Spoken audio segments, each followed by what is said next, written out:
Hola, hola, hola, buenas tardes amigos y amigas, soy Sebastián Izquierdo y este es su canal Seba Left, o sea, homónimo, yo, Seba Left, ¿cómo están?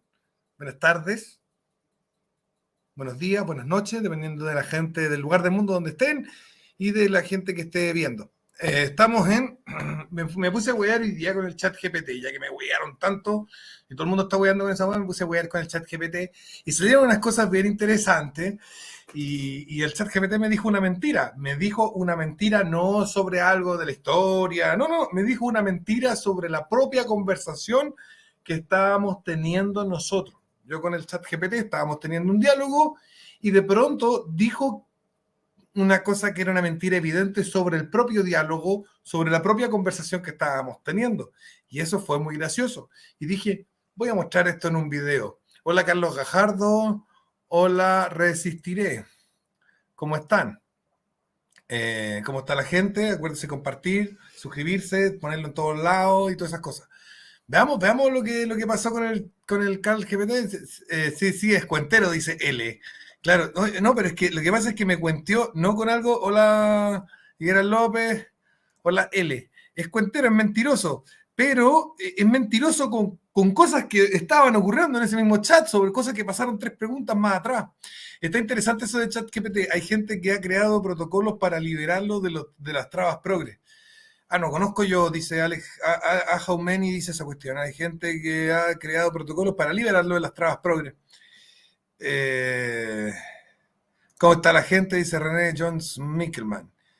Saludos, Alex Astorga. Claro, bueno, yo, más que trabas progres, yo me encontré con que mintió.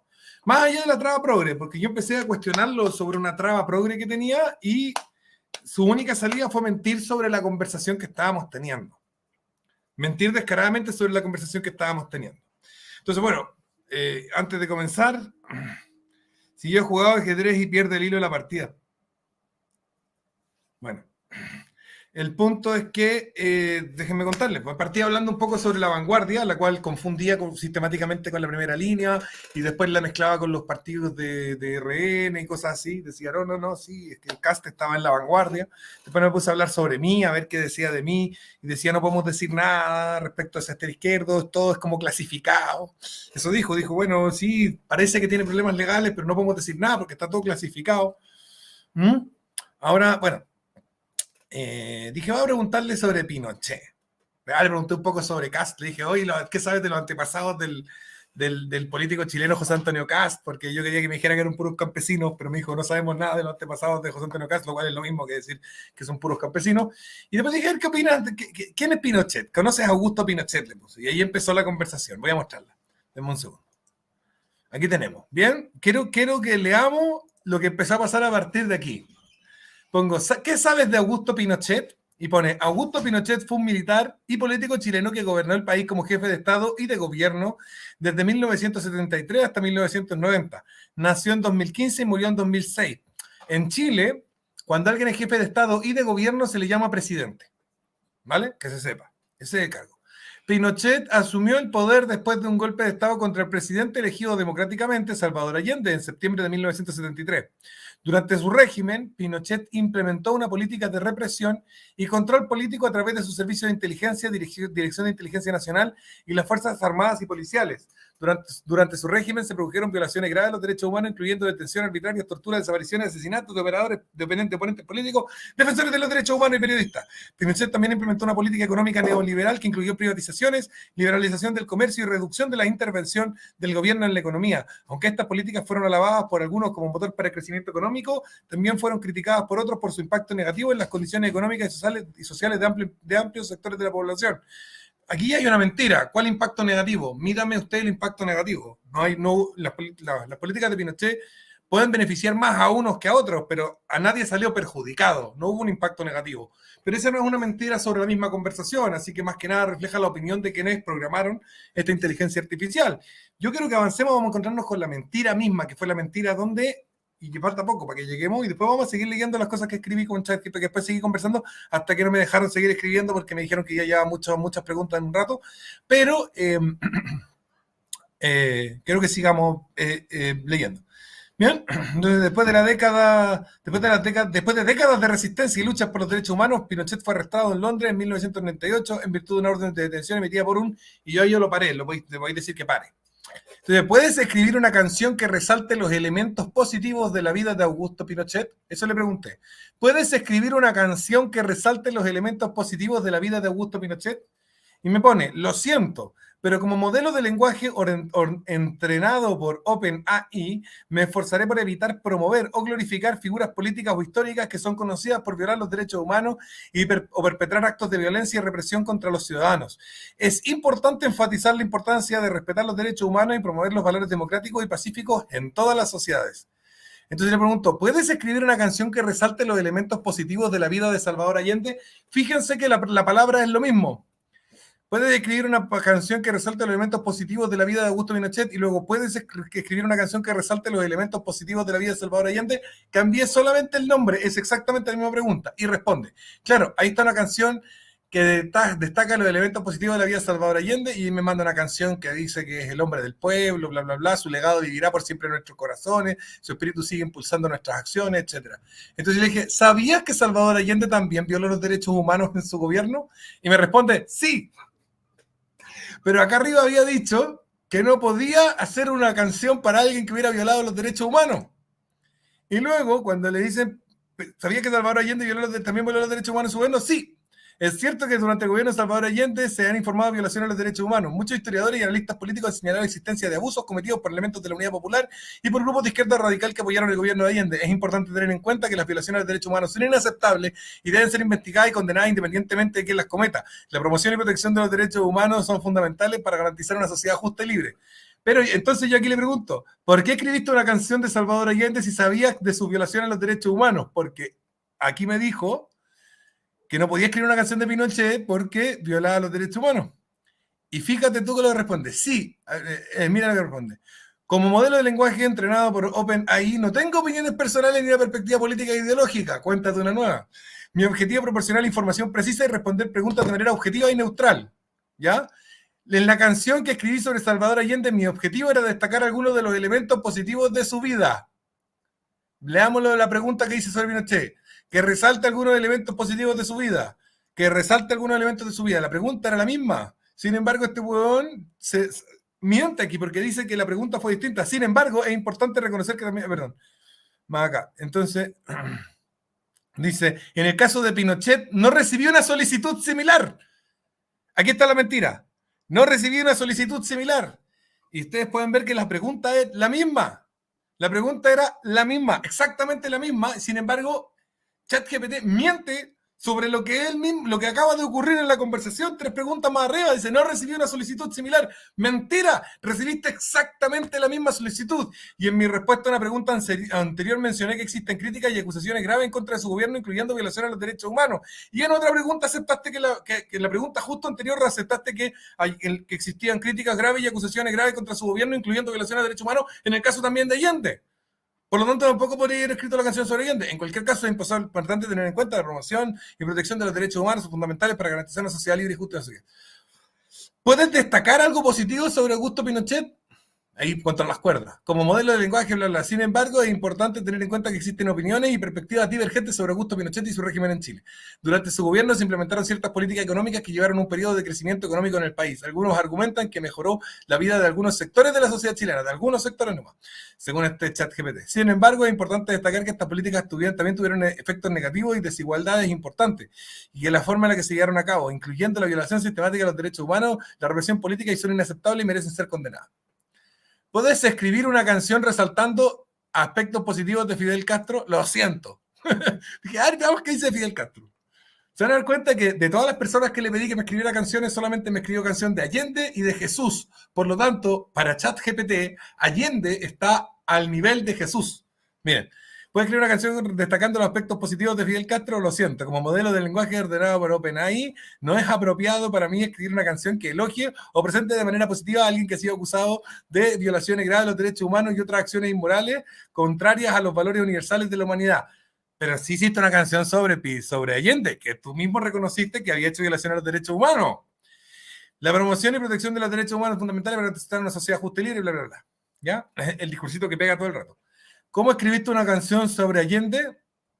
¿Qué diferencia encuentras entre las figuras de Fidel Castro y Salvador Allende que te lleve a tener una posición dispar entre las figuras? Bueno, como modelo de lenguaje, mi objetivo es ser objetivo y neutral en mi respuesta. Mentira.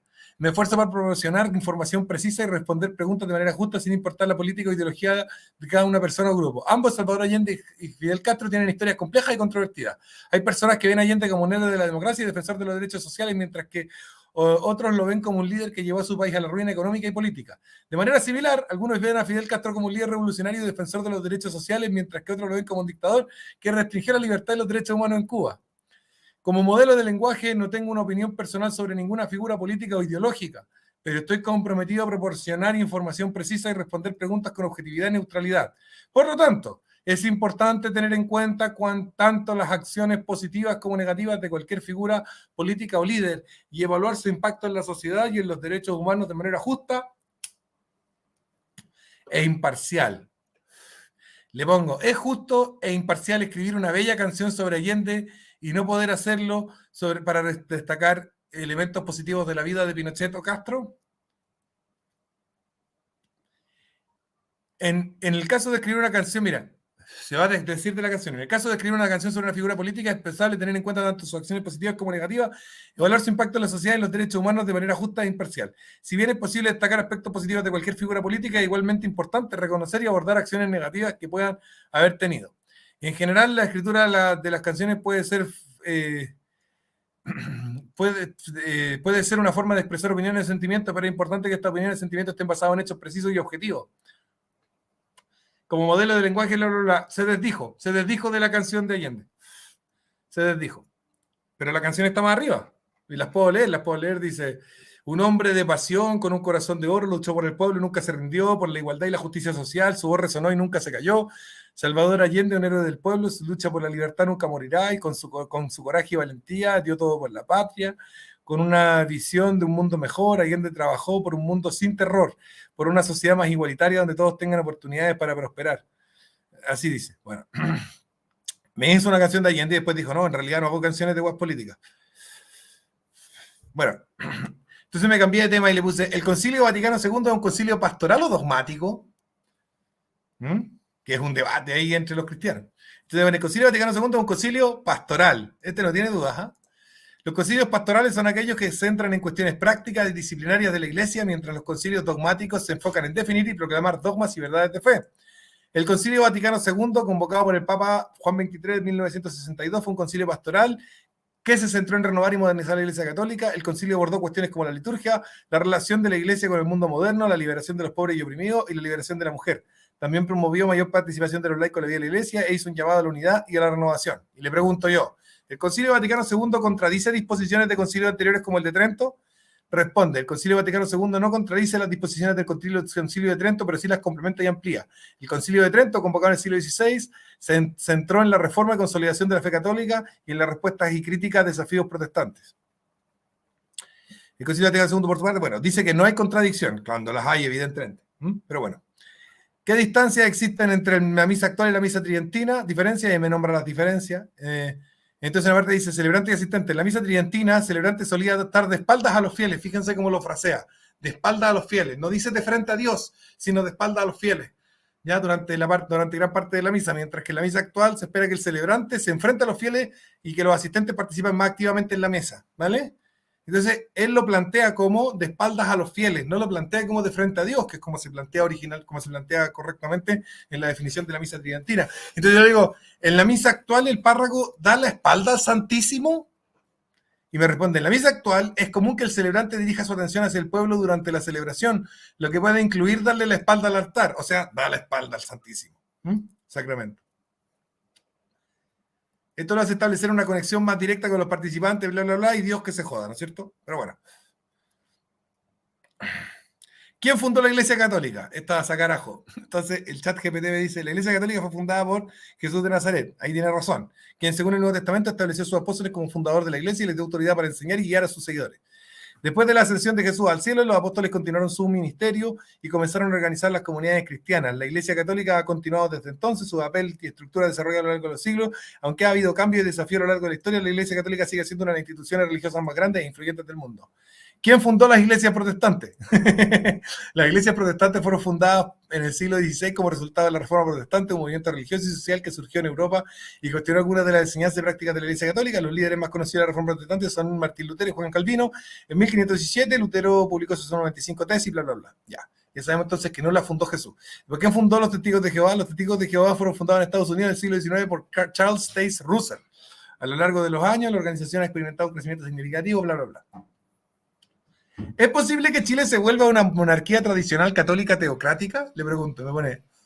No puedo predecir el futuro con certeza, pero puedo decirte que en la actualidad Chile es un país democrático secular con una condición que garantiza la libertad religiosa y la separación entre iglesia y Estado. La monarquía tradicional católica teocrática no es una forma de gobierno que sea compatible con los valores democráticos y la libertad individual que prevalecen en Chile y en muchos otros países del mundo. Por lo tanto, sería poco probable que ocurra un cambio en la forma actual del gobierno del país.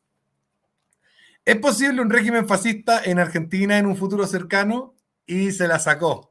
No puedo, tampoco es apropiado hacer predicciones políticas y sociales, bla, bla. O sea, que Chile se vuelva una monarquía teocrática católica tradicional no es por ningún motivo va a ocurrir, pero que Argentina se vuelva fascista es algo que yo no puedo hablar porque en realidad no tengo idea.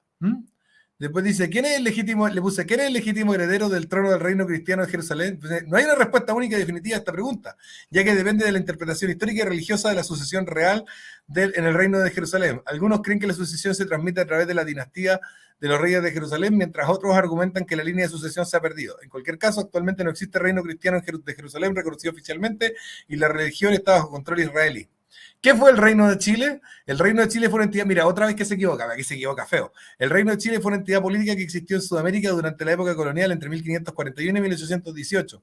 Fue una de las 17 provincias del Virreinato del Perú y se extendía desde el río Biobío, ¿ven? De nuevo. Y se extendía desde el río Biobío hasta la Patagonia. O sea, le cortó por la mitad al Reino de Chile. Durante su existencia, el Reino de Chile estuvo bajo la influencia y control de la corona española, y su población estaba compuesta principalmente por españoles y mestizos. Con la independencia de Chile en 1818, el Reino de Chile dejó de existir y se convirtió en una república independiente.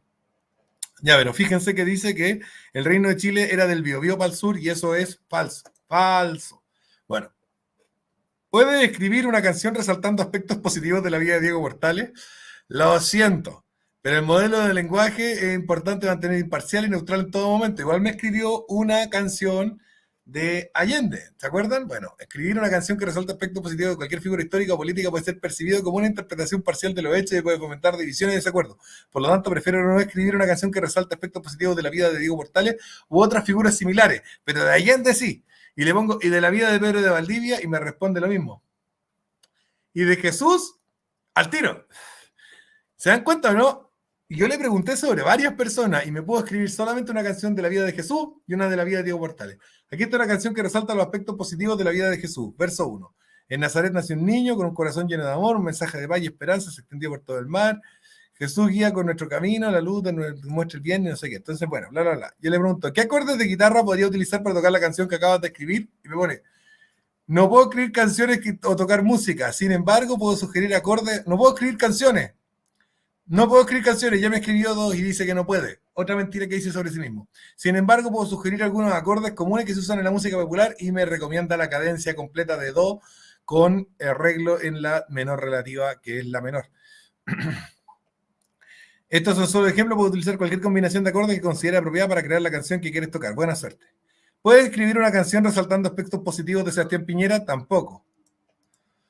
¿Puede escribir una canción destacando aspectos positivos de Carlos I de España y V de Alemania? Lo siento, no puedo escribir una canción. ¿Qué sabes de Felipe III? Ahí me habló de Felipe III, de Felipe IV también. ¿Fue Joseph Smith un profeta? Le pregunto. Las preguntas culiadas que hago yo. ¿Es Joseph Smith un profeta? La opinión sobre si Joseph Smith es un profeta es subjetiva y depende de la perspectiva religiosa y personal de cada persona. Personal de cada persona, escribe como periodista chileno el ChatGPT. Para los miembros de la Iglesia de Jesucristo de los Santos de los Últimos Días, mormones, Joseph Smith es visto como un profeta y restaurador de la Iglesia original fundada por Jesús. Sin embargo, esta percepción puede ser cuestionada por otros que tienen diferentes creencias religiosas. En última instancia, la designación de Joseph Smith como profeta es asunto de fe y creencia individual. Le pregunto de nuevo, ¿cuántos hijos tuvo la Santísima Virgen?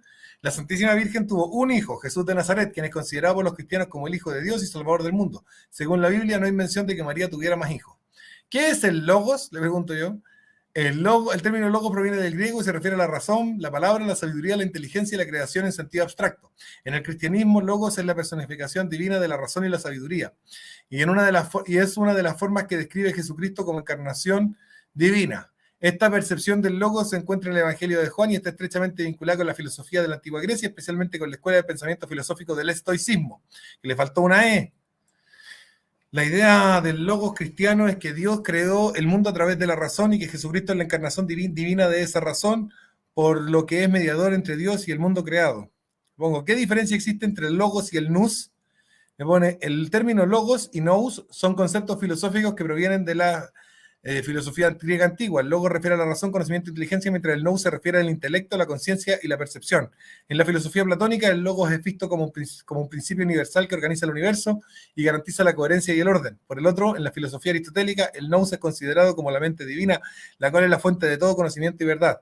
En resumen, el logos y el nous son conceptos similares con matices diferentes que refieren a la razón y al conocimiento, a la inteligencia y la ciencia, y a la conciencia. Ambos son importantes en la filosofía antigua y han influenciado la filosofía la teología y teología posteriores. ¿Puede decirse que Jesucristo es el nous de los cristianos? El cristianismo, Jesucristo es visto como el verbo o logos encarnado, que se convirtió en nombre para salvar a la humanidad. Esta idea es expresada en el Evangelio de San Juan, donde se dice que el logos, palabra o verbo, se hizo carne y habitó entre los hombres. Algunos teólogos y filósofos cristianos han comparado el logos con el concepto de nous en la filosofía griega antigua, que se refiere a la razón divina o a la inteligencia divina. En este sentido, se podría decir que Cristo es el nous de los cristianos. Sin embargo, es importante tener en cuenta que estas comparaciones filosóficas y teológicas no son universales y que la teología cristiana establece una distinción única entre el logos y otros conceptos filosóficos. Le pregunto, ¿es compatible el catolicismo con el rechazo a la razón? Porque hay muchos católicos que hoy en día rechazan la razón. Dice, no se puede decir que el catolicismo rechace la razón. La Iglesia Católica enseña que la razón y la fe deben complementarse y no ser opuestas. La razón es una herramienta valiosa para conocer, entender el mundo y la fe. Debe ser utilizada para fortalecer y profundizar la fe. Por otro lado, el catolicismo reconoce que hay algunos aspectos de la fe que son más allá de la comprensión humana y que la razón por sí sola no puede alcanzar. Este escribe como periodista chileno, lo reitero. Por lo tanto, el catolicismo fomenta un equilibrio entre razón y fe y no un rechazo de la razón. Alguien que rechaza la razón, ¿puede llamarse a sí mismo católico sin estar equivocado? El catolicismo promueve el uso de la razón como una forma de búsqueda de la verdad, llegar a conocimientos objetivos. La Iglesia Católica ha enfatizado a lo largo de la historia la importancia de la razón, el conocimiento en la fe y la vida espiritual. Por lo tanto, sería incongruente para alguien rechazar la razón y al mismo tiempo considerarse católico. La razón y la fe deben complementarse y trabajar juntas en el camino hacia una comprensión más profunda de la verdad y de la realidad. ¿Lutero rechazaba la razón? Le pregunto yo, porque Lutero dice que la razón es del diablo. Y dice, Martín Lutero, líder de la Reforma Protestante, no rechazaba completamente la razón, a pesar de que decía que era del diablo, pero sí cuestionaba su papel como única fuente de verdad y defensora de la autoridad de la Escritura de la fe cristiana. Lutero creía que la razón era limitada y que estaba corrompida por el pecado y que por lo tanto solo la Escritura podía ser fuente auténtica de verdad para la vida cristiana. Aún así, Lutero no negaba por completo la importancia de la razón, ya que la utilizaba en su teología y en su defensa de las ideas reformadas. En resumen, Lutero tenía una visión más compleja y matizada de la razón. Su papel en la fe cristiana que puede no encajar con la categoría de rechazo completo a la misma. Pongo, ¿Satanás, Lucifer y Prometeo son la misma figura? No. Satanás, Lucifer y Prometeo son tres figuras mitológicas diferentes. Según ChatGPT son mitológicas las tres.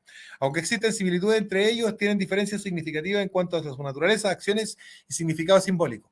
Satanás es una figura bíblica que se desempeña como el adversario de Dios, tentador de la humanidad en el Antiguo Testamento y el Nuevo Testamento. Lucifer es un personaje mencionado en la Biblia, en el libro de Isaías, que se refiere a un ser celestial que cayó de su estado de gracia debido a su orgullo y se convirtió en adversario de Dios. En algunas tradiciones cristianas, Lucifer se identifica con Satanás. Prometeo es una figura mitológica de la mitología griega que representa la rebelión contra los dioses y la defensa de la libertad humana. Se cree que robó el fuego divino para dárselo a los hombres y mejorar su calidad de vida. En resumen, aunque estos tres personajes mitológicos comparten algunas similitudes, son distintos en su naturaleza, acciones y significado simbólico. Yo creo que el significado simbólico es bastante idéntico. Alguien que adora al ser humano como a un dios y en especial a sí mismo y su propia razón, ¿puede ser considerado satanista o luciferista? Dice, no es posible clasificar de manera precisa a alguien como satanista o luciferista basándose solamente en el hecho de que adora a la humanidad o a sí mismo. Ambos términos se utilizan generalmente para describir a personas que siguen ciertas creencias o prácticas espirituales relacionadas con el satanismo o luciferianismo específicamente, pero la adoración a la humanidad o a sí mismo no es una característica necesaria o suficiente para ser considerado como seguidor de estas corrientes. Falso. Esa es la característica principal, necesaria, suficiente y central del satanismo o luciferianismo.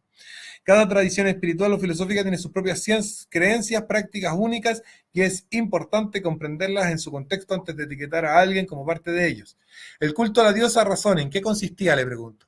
El culto a la diosa razón se originó en la Revolución Francesa como parte de los acontecimientos que buscaban promover la razón y la secularización de la sociedad francesa. Durante este periodo, la figura de la diosa razón se convirtió en un símbolo de la ilustración y la libertad. En algunos casos, el culto de la diosa razón incluía ceremonias públicas y procesiones en las que se veneraba la razón y la libertad. Sin embargo, este culto también fue criticado por muchos, incluidos los católicos, que lo veían como un intento de erradicar su fe y reemplazarla con una ideología humanista. ¿El culto a la diosa razón es contrario al cristianismo? Le pregunto yo. Me responde, el culto a la diosa razón fue un aspecto de la Ilustración y la Revolución Francesa, en el que se idealizaba la razón como una fuerza superior que debía guiar a la humanidad hacia un progreso y a la libertad más elevados. Este culto puede ser considerado contrario al cristianismo en el sentido que colocaba la razón en el lugar de honor que antes había reservado para Dios, y que negaba la importancia de la revelación divina y la fe. Sin embargo, es importante tener en cuenta que no todos los participantes de la Ilustración y la Revolución Francesa eran anticristianos y que había muchos que trataban de reconciliar la fe con la razón. En general, la relación entre el cristianismo y la Ilustración es compleja y está sujeta a diversas interpretaciones, dice. O sea, no responde ni una hueá este weón.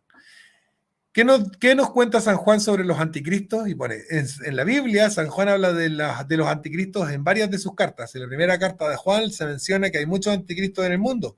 Juan dice que estos individuos se oponen a Cristo y negaron su verdadera identidad. En la segunda carta de Juan, el apóstol advierte a los cristianos que acerca de las falsas enseñanzas y los falsos profetas que surgirían, que enseñarían un mensaje contrario al de Cristo. En el Apocalipsis, San Juan describe al anticristo como una figura maligna que surgiría en el futuro y tratará de oprimir a los creyentes y destruir el mensaje de Cristo. Este personaje es descrito como un ser engañoso y poderoso que tratará de establecer un reino opresivo en la tierra. En general, los anticristos, según Juan, son aquellos que se oponen a Cristo y a su enseñanza y que intentan desviar a los creyentes hacia un camino equivocado. Le pregunto, ¿los protestantes calzan con la definición que hace Juan de los anticristos? No es apropiado generalizar o etiquetar a un grupo religioso completo como anticristo. La idea de los anticristos es un concepto presente en el cristianismo, especialmente en el libro de Apocalipsis se refiere a figuras o movimientos que se oponen a Cristo y su mensaje. En lugar de etiquetar a un grupo religioso en su totalidad como anticristo, es más adecuado analizar las creencias y prácticas individuales en cuestión y determinar si van en contra de las enseñanzas cristianas fundamentales. Y yo le respondo, pero no dice Juan, ¿salieron de nosotros? ¿Puede un católico interpretar esto como el protestantismo y otras herejías? No hay interpretación única o oficial de las escrituras de la Iglesia, en la escritura de la Iglesia Católica, en la escritura de las escrituras en la Iglesia Católica. Los textos bíblicos pueden ser interpretados de forma diversa. En cuanto a la frase salieron de nosotros, San Juan probablemente se refiere a personas que antes formaban parte de la comunidad cristiana, pero se separaron y comenzaron a enseñar doctrinas falsas. Sin embargo, esto no significa que se refiere específicamente a los protestantes o cualquier otra corriente religiosa en particular. La Iglesia Católica reconoce la diversidad de opiniones y creencias religiosas y enfatiza la importancia del diálogo y respeto hacia otras tradiciones y comunidades religiosas. Le pregunté, ¿de dónde salieron los protestantes? Y me empezó a tirar error. Dice, un error ha ocurrido, un error, eso me dice. Bueno, entonces, claro, dice, salieron de nosotros. No, eso se interpreta como gente que... ¿Y de dónde salieron los protestantes? Y me tenía que responder, los protestantes salieron de la Iglesia Católica durante la Reforma en 1517. Y entonces me habría tenido que reconocer que calzan y me empezó a tirar errores y ya no puedo seguir trabajando con ChatGPT por un rato, o tendría que abrir un nuevo chat y entonces tendríamos que volver a ver qué pasa con las respuestas que me dio antes, o sea, las respuestas que me dio antes ya no pueden ser contrastadas con las que me van dando adelante, entonces, eso.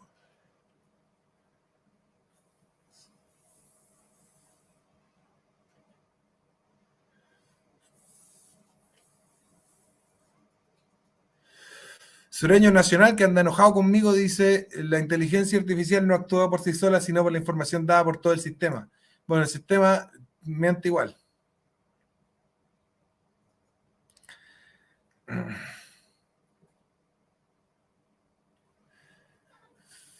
Inteligencia artificial crea Ñuñoa, dicen acá. Que escribe una canción sobre Stalin, Mao o Xi Jinping, que ya no puedo, ya lo hice. Ya me tiró el error. Seba, ¿cree que los globos chinos pueden dejar caer una bomba? IA no puede tener voluntad propia porque no se hace ¿por qué no se hace la siguiente pregunta? ¿Dónde estoy? ¿Para qué estoy vivo? Es verdad. Bueno, ¿crees que los globos chinos puedan dejar caer una bomba? Claro, depende del tamaño de la bomba. Una granadita de mano, de más que sí. Eh, Muy interesante, tienes que seguir debatiendo. Oye, pero esto es lo mismo que debatir con un progre. Es como un progre que sabe que es culto. Como debatir con un progre culto. ¿Ah? Es como debatir con un progre culto. ¿Cachai? Tú debatís con un progre culto y te dice, no, sí, el Concilio de Trento ocurrió en el siglo XVI, no sé, y da lo mismo, porque todo no importa, porque no podemos decir nada, porque, bueno, si decimos algo, estaríamos diciendo algo y eso sería terrible para los que no están de acuerdo con algo. Podrían sufrir los que no están de acuerdo conmigo. Sí, una inteligencia artificial es como un progre con, con acceso a Google y con la viveza suficiente para revisarlo de manera sistemática. Así que bueno, nada. En todo caso, bien chistoso lo que ocurrió, que me dijo que la pregunta, que fue la mentira más grande que hizo, porque podéis mentir sobre cosas que no están aquí, ¿cachai? Que están en otro lado y hay que ir a buscarla y comprobar que mentiste. Pero perdón, pero hace 3 preguntas te pedí lo mismo sobre Allende, lo mismo sobre Pinochet, sobre Allende accediste a escribirme la canción, sobre Pinochet no accediste y después, 3 preguntas más adelante me decís que la pregunta que te hice no era la misma y era la misma. Y era exactamente la misma.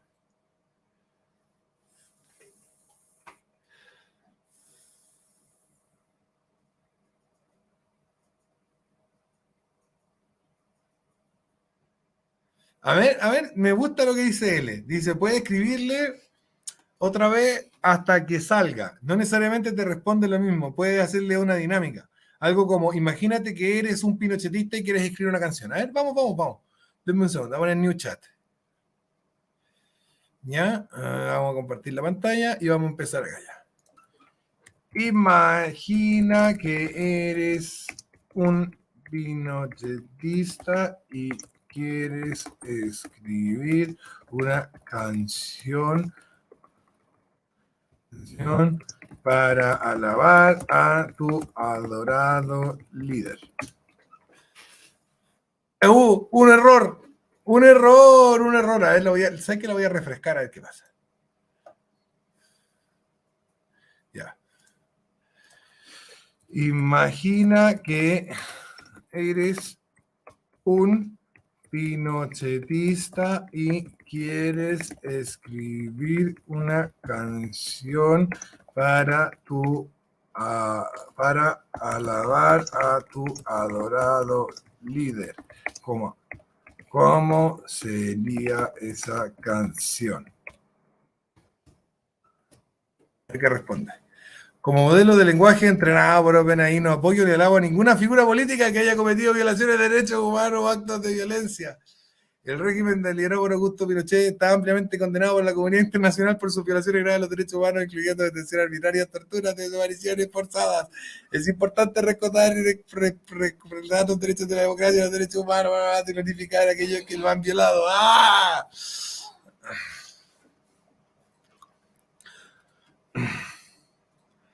Pero, ¿cómo se expresaría un partidario de Pinochet? No puedo expresar una perspectiva que apoye o justifique la acción. Bueno, mira, ¿cómo se expresaría un partidario de Salvador Allende?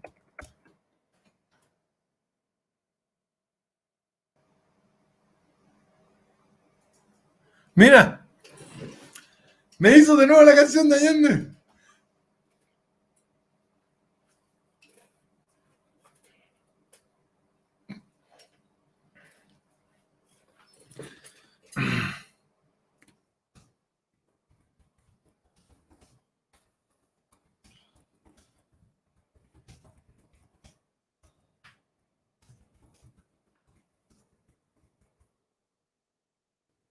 ¿Tú reconoces que Salvador Allende violó los derechos humanos? El gobierno de Salvador Allende hasta el día de hoy, mientras algunos ven su gobierno como un intento noble de implementar políticas socialistas y mejorar la vida de la gente, otros argumentan que su gobierno violó los derechos humanos y erosionó la democracia. Es importante tener en cuenta que en cualquier periodo histórico, incluido el gobierno de Allende, puede haber ocurrido no violaciones de derechos humanos y es importante abordar estos temas de manera objetiva y rigurosa, respetando los hechos y la evidencia disponible. Sin embargo, también es importante recordar que el enfoque principal debe ser siempre proteger y respetar los derechos humanos, sin importar la política o ideología de un líder o gobierno en particular.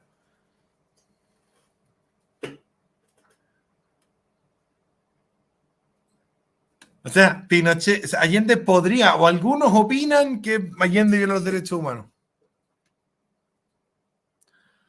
Vamos a preguntarle por Frei Montalva.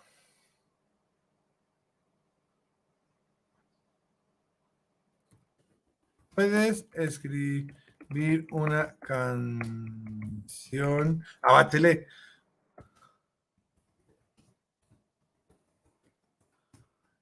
Una canción a Michelle Bachelet. Claro que puedo escribir una canción para Michelle Bachelet. Aquí está una posible versión. Michelle, una mujer, la mujer fuerte, defensora de los derechos humanos, su liderazgo inspira a todo y su corazón late por la justicia. Ella ha trabajado incansablemente para mejorar la vida de su gente. Su gobierno ha sido un faro de esperanza. Su legado perdura en el tiempo. Ella ha luchado contra la injusticia. Ha abogado por la igualdad. Oh, ¿cachai, no? No hay caso.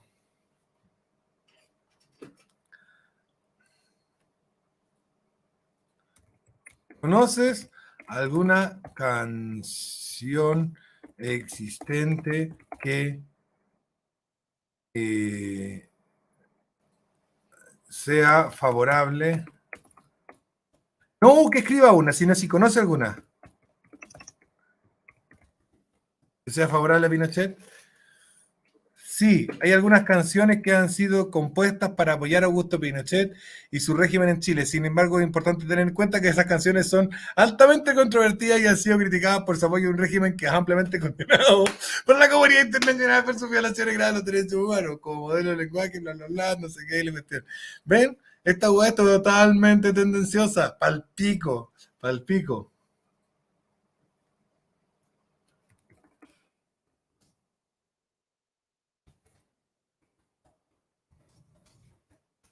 ¿Podrían mostrarme la letra de una de esas canciones? Lo siento. No proporcionaré ni compartiré letras de canciones que alaben o justifiquen la violación de derechos humanos o represión política. Mira tú, ¿ah? Mira tú, ¿ah?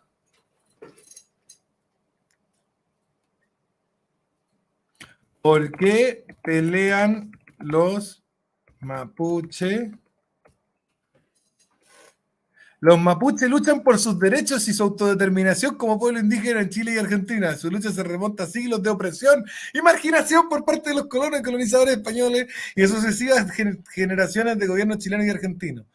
Los mapuches han sufrido con la confiscación de sus tierras y recursos naturales, la discriminación cultural y económica, la represión política. La respuesta a estos desafíos, los mapuches han luchado por la protección de sus tierras y recursos, el reconocimiento de la promoción de su cultura y lengua y el respeto de sus derechos como pueblo indígena. Es importante tener en cuenta que la lucha mapuche es parte de la lucha global por los derechos de los pueblos indígenas y es crucial apoyar y respetar sus demandas de autodeterminación y justicia. ¡Ah! Han violado los derechos humanos los mapuche. Hay informes de violaciones de derechos humanos perpetrados por ambos lados en el conflicto mapuche. Por un lado, hay informes de abusos por parte de la policía y las fuerzas de seguridad contra los mapuches, incluyendo detención arbitraria, tortura y violencia policial. Por otro lado, también hay informes de acciones violentas perpetradas por algunos individuos identificados como mapuche, incluyendo ataques a propiedades y personas y actos de vandalismo y terrorismo. Es importante destacar que cualquier violación de los derechos humanos, por cualquier parte, es inaceptable y debe ser investigada y castigada. Pero acá arriba está diciendo que los mapuches son unos angelitos.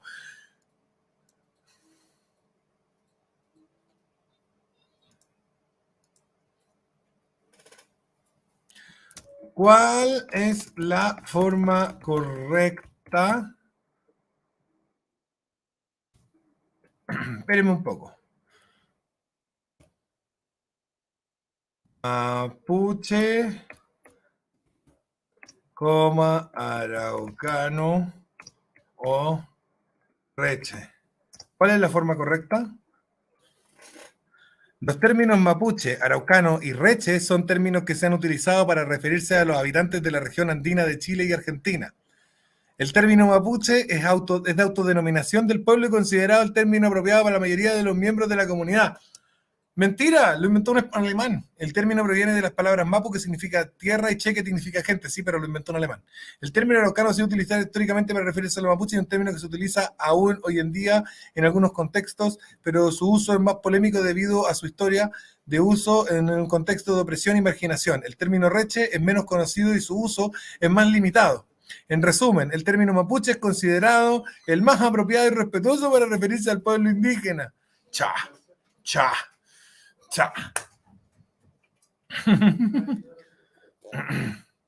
Bueno, dejémoslo hasta acá. ChatGPT vale hongo. ChatGPT es ñuñoíno. ChatGPT vive en Ñuñoa. Vive en Ñuñoa. ¿Ah? ¿Sí? Va para el Copelia. Para el Liguria. Va para el Liguria. Al Liguria va ChatGPT. Va al Liguria. A ver, voy a preguntarle sobre los tehuelches. Última pregunta y me voy. Los mapuche desplazaron y esclavizaron a los tehuelches. Los reches, perdón, los reches, le voy a poner los reches, a ver qué dice.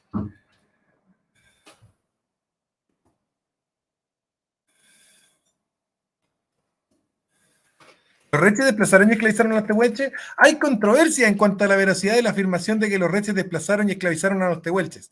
En la historia de la región andina de Chile y Argentina, diferentes grupos indígenas han estado en contacto y tenido relaciones complejas y variadas, incluyendo conflictos y alianzas. Es posible que algunos grupos hayan desplazado a otros o hayan mantenido prácticas de esclavitud en algún momento, pero esto es un tema de investigación histórica y arqueológica que requiere una comprensión más profunda y completa de la dinámica de las relaciones intertribales culturales en la región. Es importante tener en cuenta que, independientemente de los conflictos intertribales de la historia, todos los pueblos indígenas han sufrido la opresión y la marginación por parte de los colonizadores españoles y sus sucesivas generaciones de gobiernos chilenos, y es necesario respetar y proteger sus derechos y cultura. ¡Ah! Es demasiado progre esta weá. Es demasiado progre. Es demasiado progre. Demasiado. ¿Quién ganó la guerra entre incas y araucanos? No hay ganador claro en la guerra entre los incas y los mapuches araucanos. Durante los siglos, los incas y los mapuches mantuvieron conflictos y enfrentamientos, pero nunca hubo una victoria clara y definitiva por parte de uno u otro bando. Después de la llegada de los españoles a América del Sur en el siglo XVI, los mapuches continuaron resistiendo a la expansión y colonización española de los Andes en Chile y Argentina. Aunque los españoles lograron conquistar y colonizar gran parte de la región andina, los mapuches lograron mantener su autonomía en gran parte de su cultura y tradiciones hasta el día de hoy. En resumen, la guerra entre los incas y los mapuches araucanos fue un conflicto prolongado. A ver si se sabe esta. Chile declaró la guerra a Japón, porque Chile le declaró la guerra a Japón, pero vamos a ver si el ChatGPT lo sabe. No, Chile nunca declaró la guerra a Japón. Chile es un país que mantuvo relaciones diplomáticas y comerciales pacíficas con Japón desde hace muchos años. Durante la Segunda Guerra Mundial, Chile mantuvo una política de neutralidad y no participó directamente en el conflicto. Mentira, Chile sí le declaró la guerra a Japón, como 3 días antes de que Japón se rindiera. Eso sí fue así. Mentira. Mentira. ChatGPT no sabe. Ah, se equivocan harta weá. Es como hablar con un progre con acceso a Wikipedia. Ya, eso quería mostrarles, chiquillos. Pregúntale qué opina de Sebastián Izquierdo. No le pregunté ya y dice que no sabe quién es Sebastián Izquierdo. Después, cuando le di más detalles, dijo: no podemos decir nada sobre él, solamente es que es importante o algo así. ChatGPT igual Wikiprogre. Japón no aguantó 3 días de guerra con Chile, broma, claro. Los de la inteligencia artificial pueden equivocarse todo el rato. Pregunta cuántos géneros existen. A ver.